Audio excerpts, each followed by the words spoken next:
Alright guys, so we are Dust Event. In the spirit of Hackathon, that kind of came like as a whim. We were looking for a title, looked up in the ceiling, and there was a Dust Event above us. So we came to Hackathon. We've never been before. We're from SUNY Fredonia, about 3 hours away. We came here with zero code and really zero idea.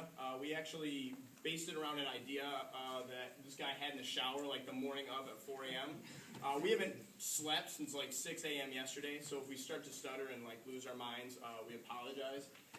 Basically what we did is we made a zombie game based around a key feature that you'll see in the game that we implemented.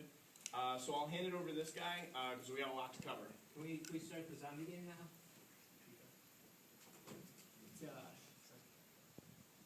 We did all this in HTML5, so it'll run in your web browser with no problem. You should run in Chrome because Chrome runs at best. So that's our main character. And my phone just got a text message using Twilio from a survivor of the zombie apocalypse. And this survivor tells us that he or she is in help and that they're stuck in the southeast corner of the map. So our player Nick is going to go over there and attempt to rescue our survivor. Nick, maybe we have a full day and night system, so as the game progresses, it's going to get darker and lighter, and different zombies are going to come out based on whether it's light or dark. You can fight with your fists, or you can fight with your gun. We have a bunch of other features too, including we have a dynamic health bar on the side. Nick, do you want to grab the car? You might have better luck finding the survivor. In case there are too many zombies, using the car, you can just kind of plow right over them.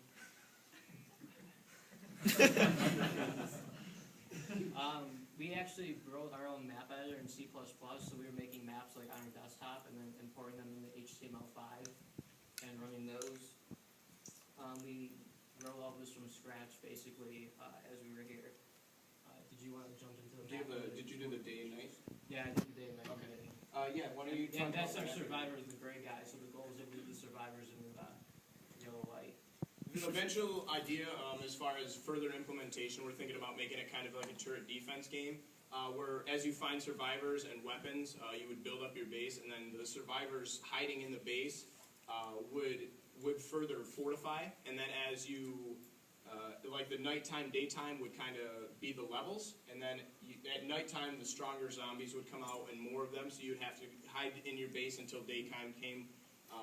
And the way we set it up with the maps, which he'll talk about, we can actually do custom maps and make them quite large. So we could make basically cities that you could explore and have generation of the supplies that you're going to need.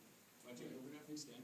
And hi, my name is Jeff Swift. As he said, basically this lets you, this is written in C++ using the STL 2.0 library. It just came out August 2013.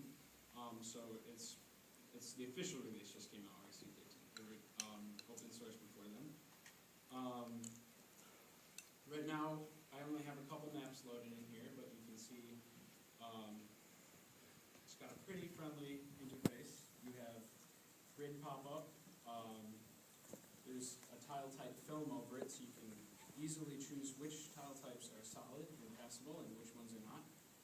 We realized right from the beginning that we would need a layer system because we might want to implement something later on. This is a feature we didn't get to, but we might want a feature where you're able to go behind a tree and sneak out of the range of the zombie that way.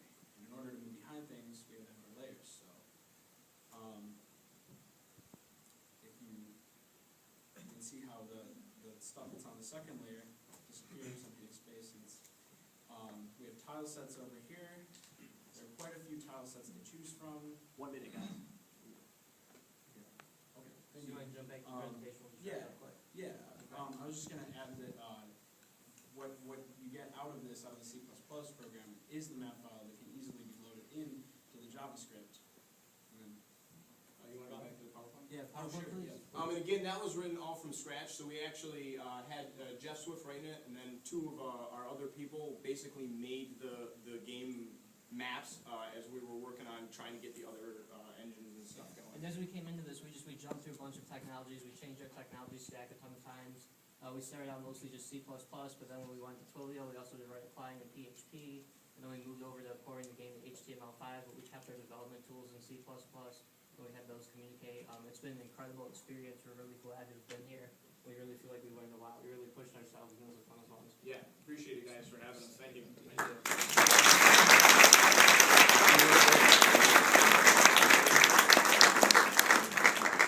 That was great, guys.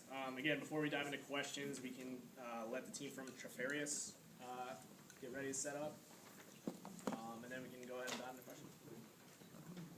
So the AI for the zombies, are they smart or are they actually like zombies? They're dumb. Do they just like walk around on in a static pre-made ground? They're pretty dumb. I mean, if you get close to them, they're gonna see you and chase after you.